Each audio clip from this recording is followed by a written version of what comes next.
حبيب الله يا رسول الله يا حبيب الله يا رسول الله.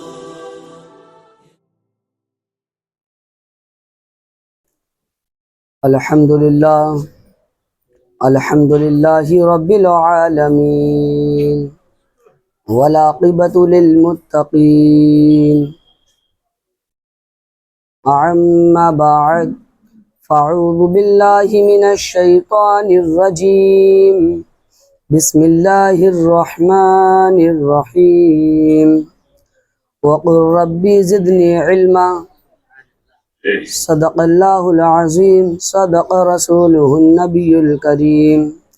ونحن على ذلك لمن الشاہدین والشاکرین والحمد للہ رب العالمین. برادران اسلام، اللہ تبارک و تعالیٰ کی حمد و ثنا کے بعد حضور اکرم نور مجشم شفیع معظم احمد مجتبی محمد مصطفیٰ صلی اللہ تعالیٰ علیہ وسلم کے صدقے سے آج کی یہ انجمن منعقد کی گئی. مجھ ناچیز کو، مجھ گنہگار کو جو موضوع دیا گیا ہے وہ ہے علم کی برکت.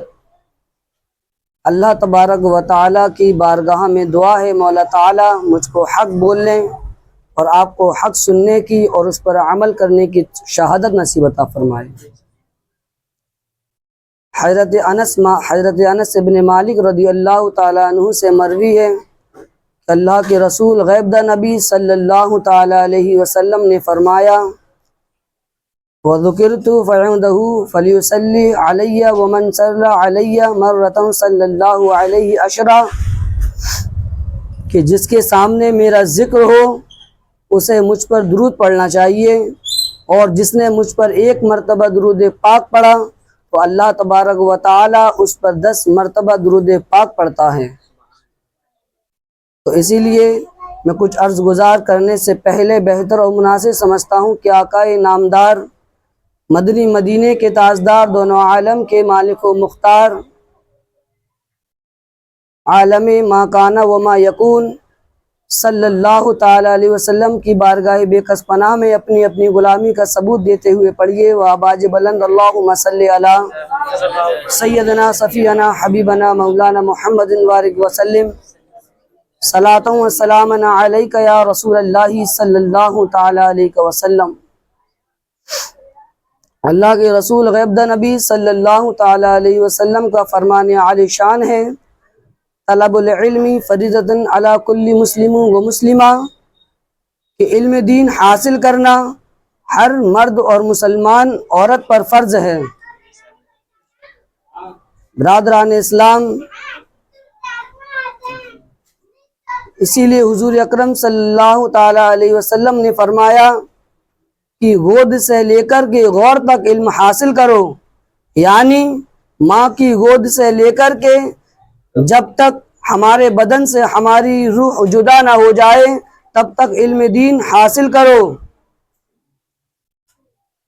کیونکہ انسان کی جو سب سے پہلی درسگاہ ہوا کرتی ہے وہ اس کی والدہ کی گود ہوا کرتی ہے.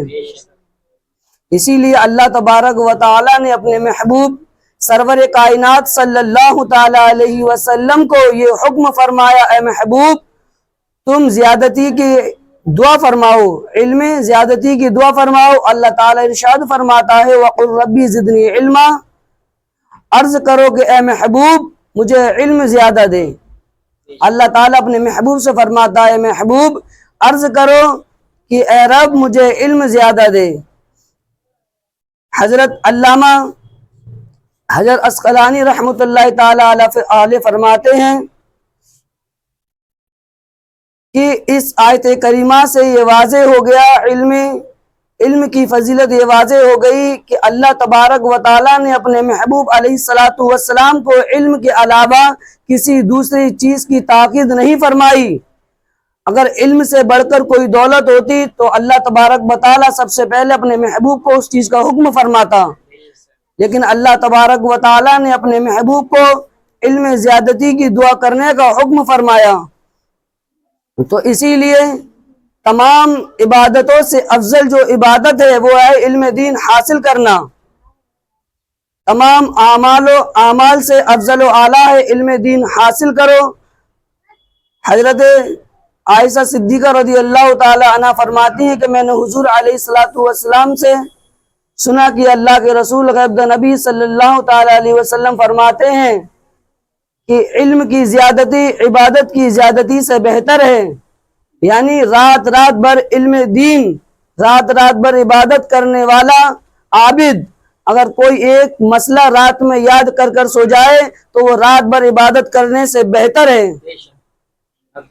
حضور علیہ الصلوۃ والسلام کا فرمان ہے کہ علم دین کی زیادتی عبادت کی زیادتی سے بہتر ہے، یعنی رات بھر عبادت کرنا، تسبیحات پڑھنا، تو اس سے بہتر ہے سکون قلب کے ساتھ اللہ تبارک و تعالیٰ کا علم دین حاصل کرو تو اللہ تبارک و تعالیٰ عبادت سے زیادہ ثواب عطا فرمائے گا۔ اور حضور اکرم صلی اللہ تعالی علیہ وسلم نے فرمایا کہ طالب علم کی فضیلت کیا ہے۔ کوئی عابد 3 مہینے لگاتار عبادت کرتا رہے جو اس کو جو ثواب ملے گا، طالب علم اگر ایک دن جو پڑھتا ہے تو وہ طالب علم کو ایک عابد کی 3 مہینے کی عبادت کو ایک طرف رکھ دو اور ایک طالب علم کی ایک دن کی درسگاہ ایک طرف رکھ دو، دونوں برابر ہیں۔ حضور علیہ الصلوۃ والسلام نے تمام جگہ علم دین کی فضیلت کو بتایا۔ برادران اسلام، اللہ تبارک و تعالیٰ نے اسی لیے اپنے محبوب کو علم دین کی زیادتی کے لیے دعا کرنے کا حکم فرمایا۔ اللہ تبارک و تعالیٰ جب کوئی علم